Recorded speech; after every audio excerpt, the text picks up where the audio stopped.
survivor, and the breathalyzer test doesn't come back conclusively, and a lot of blood is being lost by the SBI in Raleigh, in case you didn't know. You're right. And then we got to rely on how the person was acting, you know, and walking and all that stuff. And it's on video. It's great. I'll tell you, beyond that, you're right. I have won more cases in the criminal courts based on 911 calls being public record. Because when the victim, and sometimes the perpetrator is the one who makes the 911 call to cast the blame to her spouse or his girlfriend or whatever, and you can learn a whole lot, not from what's said on the phone, in the background.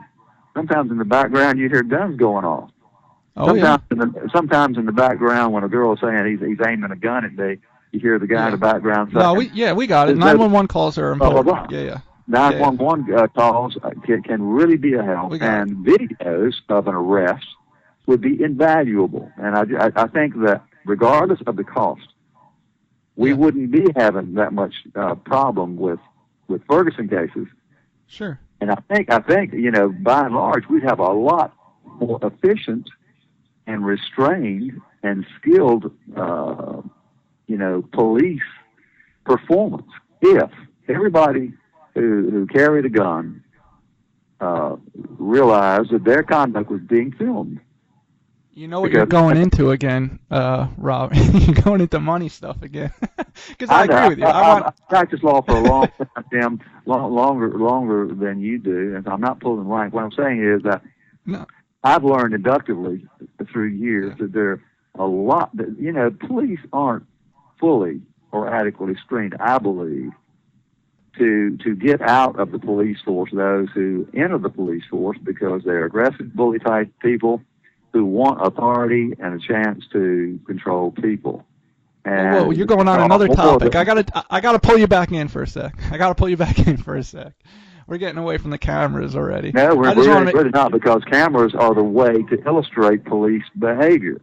And I love them. A cop who is a bully is going to be a lot less of a bully when he's got a damn camera. You hit the nail on the head. You are right. So how do we do it? Why doesn't every cop have a camera? Because there are not enough bloggers like you who take it upon themselves to militate in favor of what's good. Now, our conversation ought to be universally broadcast, because I think we're making sense. And here's a lawyer talking to a cop, and they're both agreeing. What an amazing thing! And it's an honest. That would ever happen. It's an honest cop and an honest lawyer. You know how I can prove I'm honest? I can tell you the best lawyer joke in the world. What do lawyers use for birth control? Who? Their personality. I love it. That's a good one. So I'm just proving I'm an exceptionally honest lawyer. You're right. And I have too as a cop, because let me tell you something. Most cops, they don't like that camera. I'll tell you that. You want to hear the second best lawyer joke in the world? What lawyer? This guy walks to the threshold of the bar and stands at the door and says, and just shouts out into the bar, all lawyers are a-holes. I don't want to say the whole word, but you know, all lawyers are I'll say it for you. All lawyers are assholes. I got you. All lawyers are assholes. And a guy at the bar scrolls around in his chair and he says, I resent that. And the guy at the door who said it said, well, you a lawyer or something? He says, no, I'm an asshole. I love it. Well, look, we've addressed the two issues that I wrote about. Yes. I'm not an expert on your event, and I think that we don't need to focus on what happened in your case.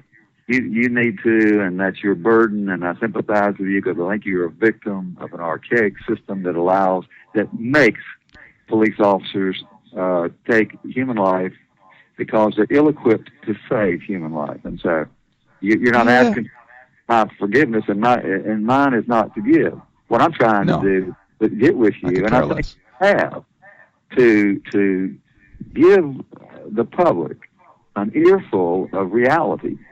Handguns are not made to stop people. An officer in a situation like you were in customarily has a handgun. That handgun's got bullets in it. Those bullets have to be aimed at the torso in order to have a proper chance of finding home and stopping somebody who's coming at you. You're wrong. Yeah. But you're wrong. Well, okay. The only reason we aim for the torso is because it's the biggest if you had a spot. crazy guy running at you with a weapon, you'd shoot for the leg with a single No. with a bullet gun? The only reason that we train for that area is because it does have the greatest impact. You are right. And it's also the biggest, but you know as well as I do that, heck, the femoral artery is in the leg. You hit that, you're done. If you aim at the knees, you're probably not going to hit a femoral artery. You're going to hit a brachial artery, but it's not going to bleed you to death because, Tim, you can immediately put a tourniquet on and get him to the hospital. If you get the wounded person to the hospital without a thoracic wound, without a torso wound, if you get somebody to the hospital with a leg wound whose heart is beating, that person will not die. You shoot somebody in the leg, if you hit a femoral artery, you put a tourniquet on it, you get them to the hospital, they live. I love your ideas. I love them, but they don't work in the real world. Tourniquets don't work in the real world well. They absolutely do. No, we're even trained on them. No, don't do that. That's not what I said. Not everyone, hardly anyone has a tourniquet, number one, and I agree. I know what you're going to say. They should, and I agree. I can make a tourniquet. I can make a tourniquet out of your shirt in 15 seconds. You're right, and so could I. But another officer standing next to me couldn't. All right. Well, you need training in first aid to be a cop. There you go. If you shoot somebody in the leg, you got to put them in a tourniquet, or you're a killer. I agree. The cop who doesn't know first aid, cop who doesn't know how to put a tourniquet on, who kills somebody, is guilty of manslaughter. My opinion, my humble opinion. I agree. Hey, I agree. I agree with you, but the problem is that I'll tell you, probably half the officers in this nation. I'm just guessing. I'm not throwing fake numbers out there. I'm just going through my experience. Officers out there don't know how to use a tourniquet. The agency that I worked for just got tourniquets now, and they've been around since hundreds of years, or 100 years, I should say. They just got tourniquets. You know why cops don't use tourniquets? Because they don't shoot for the leg. You know why they don't shoot for the leg? They don't have the proper gun. No, and that's not true, because we don't only deal with that. We don't only have to save the lives of people. I've already talked to cars. So if I just. But wait, hold on. Let me just finish my point. We're not out there. It's very rare for us. It's very rare.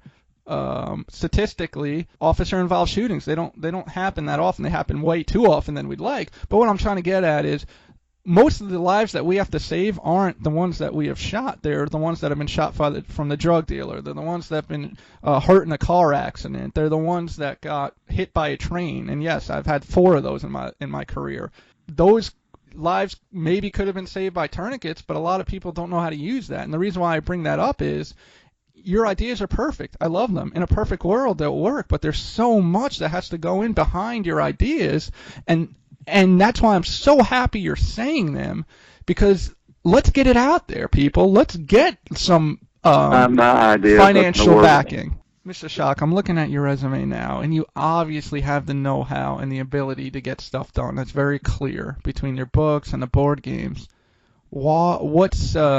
I don't want this to come out the wrong way, because I want this to be positive, but why aren't you using that to get this stuff done? Or are you already? What the hell do you think I'm doing right now? No. Obviously, this is great. My question is, are you doing anything else? I'm giving about a day of my time collaborating with you in order to get on this show. You won't find a better interview to post on your show. Am I going to do anything else? Well, look. Yeah. Everybody has triage. Right now, I'm trying to save the environment from companies like Duke Power.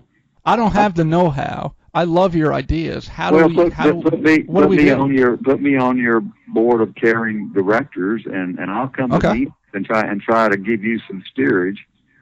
Okay.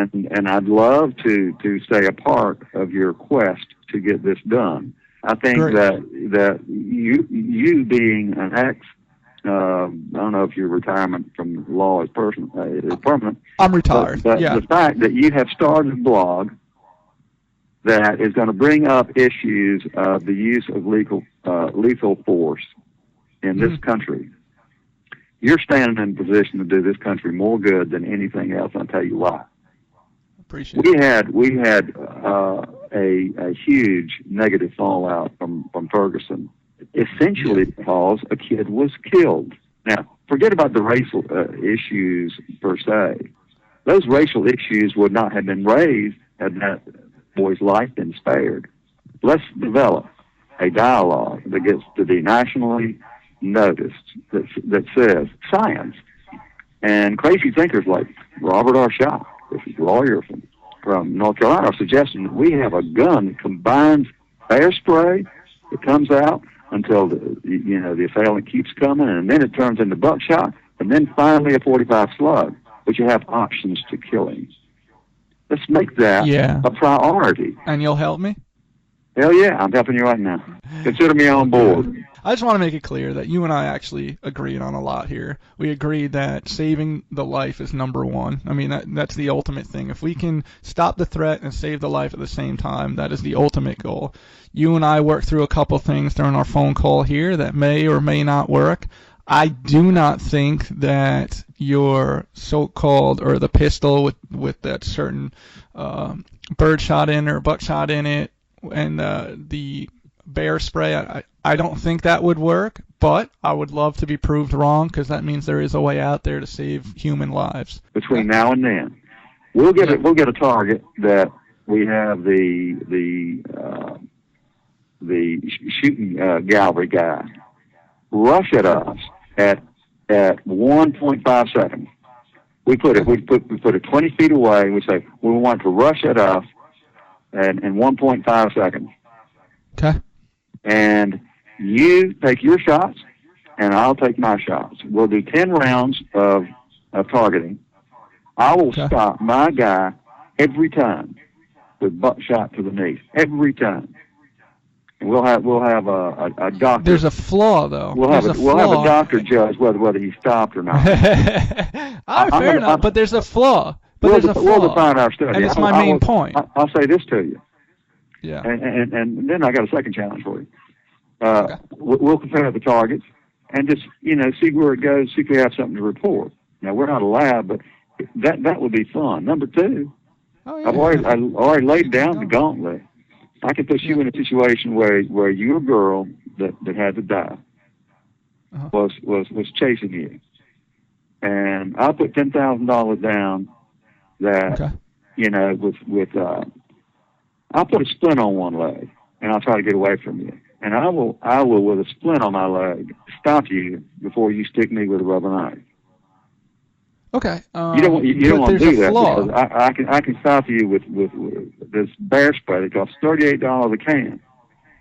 What? I only get a knife? Huh? I'm just kidding. Yeah. No, I don't want you to. You don't need a real knife. If you just touch me you can dip your rubber knife in red paint. You get red paint on me. Okay. Before my bear spray brings you down. You win $10,000. Okay. We'll put that in. There's a flaw, and you know the flaw is you might die. I'm about to accept. Hold on. There's a flaw in your first one, and it's my whole point is human adrenaline. Being in such a harsh and such a stressful situation, there's no way to add that to your experiment, and that's you don't think a lawyer can say things to piss you off?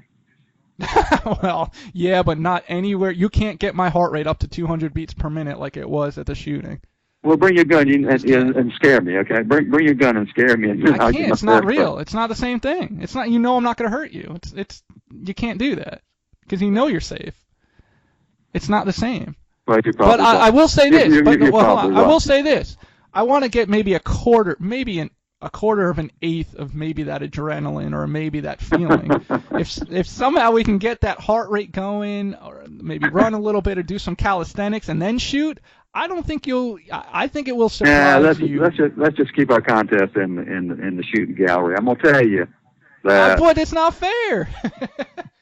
But what I'm It's not fair. You're not- trying to tell you is